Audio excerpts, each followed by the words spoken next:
अलग अलग media channel सारा का सारा नाश हो गया, और नाश हो गया मेरे भाई। कल एक्सपेक्टेशन जो थी ना यहाँ पर, जस्ट उसका एकदम 180 डिग्री विपरीत हुआ। मतलब आप ये मान लीजिए कि जिस व्यक्ति से, जिस सिस्टम से, जिस अन्याय से आप यहाँ पर लड़ रहे थे, आप उसके चाय के 2 चुस्की के आगे वहां पर जाकर के फीके पड़ गए, उसकी मेहमान नवाजी के आगे जाकर के जी हुजूरी करके चले आए।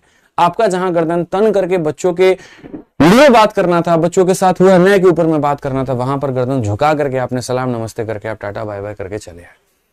और जो लाखों करोड़ों जो बच्चे यहाँ पर आपके ऊपर में विश्वास जमाए थे, उनका विश्वास 2 मिनट में खत्म हो गया, सिर्फ और सिर्फ आपकी चाटुकारिता के चलते। सच बताओ तो मैं इतना ज्यादा यहाँ पटना के शिक्षक यहाँ दिल्ली के सड़कों पे उतरे थे, क्या इसी वजह से जयपुर के लोग यहाँ पर आए थे कि जाओ और जाकर के लॉलीपॉप लेकर के चले आओ। अरे अगर कोई भी होगा, क्या है, क्या दिक्कत है? ठीक है, हम मीटिंग करने जाते हैं, और हम मीटिंग करने जाते हैं वहां पर अपने डीओपीटी मिनिस्टर से, बिल्कुल हम चेयरमैन साहब से मिलने जाते हैं। तो भाई उनको मिनिस्टर किसने बनाया है? आप लोगों ने चुन करके बनाया, आपकी वोट के कारण पहले यहां पर वो सांसद बने, फिर उनको मंत्रालय मिला, फिर वो सारी चीजें मिली।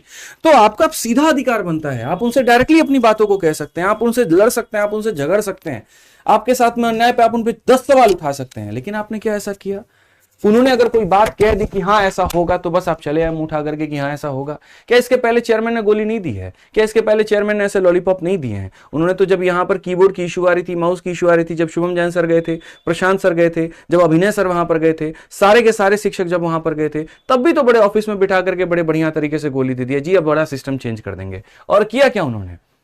क्या किया उन्होंने? टीसीएस को हटा करके एडिक्विटी जैसे वाहियात यहां पर जो है वेंडर को ला करके थमा दिया आपके पास में, जिससे बस तुम बैठ करके और रो और परेशान हो। ये हमें बिल्कुल भी नहीं चाहिए था। सिर्फ एक बात मैं पूछना चाहता हूं, लड़ाई हमारी किस चीज से थी कि सीजल का पेपर डिले हो? लड़ाई हमारी किस चीज को लेकर के थी कि सिलेक्शन पोस्ट फेज 13 जो हमारा पेपर है उसको दोबारा कंडक्ट कराया जाए? लड़ाई हमारी इस चीज को लेकर की थी कि स्टेनो का पेपर अभी रोक दिया जाए? लड़ाई हमारी इस चीज को लेकर की थी जो सेंटर दूर भेजे जा रहे हैं बच्चों को, वो इतना दूर ना भेजा जाए? लड़ाई हमारी इस बात पे थी कि जो रेलवे में पूरा कैलेंडर जिस तरीके से आता है, उस तरीके से कम पेपर का एक सही समय हो, किस समय पर हम पेपर को कंडक्ट करवाएं। हमने क्या 50 लाख वैकेंसी मांगी थी? हमने क्या 70 लाख वैकेंसी मांगी थी? 5 लाख वैकेंसी मांगी थी? हमने तो वैकेंसी के ऊपर में बात ही नहीं की। हमने तो सिर्फ बात इतनी की कि जी हमारा ये पेपर होता है और बस आप इसको सही तरीके से कंडक्ट करवा लीजिए, और इसके लिए हमारी हाथ जोड़ करके गुजारिश है।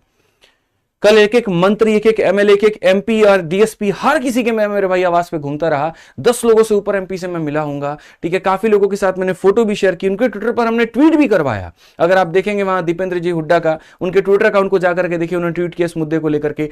आज संसद में इसके ऊपर में चर्चा भी चल रही है, 263 नंबर वहां पर क्यू नंबर है इसका। आज इन सारी चीजों के ऊपर में चर्चा हो रही है। क्या हम सिर्फ वहां लॉलीपॉप लेने गए थे? इनमें से कितना मुद्दा सॉल्व हुआ, मुझे यह बता दीजिए।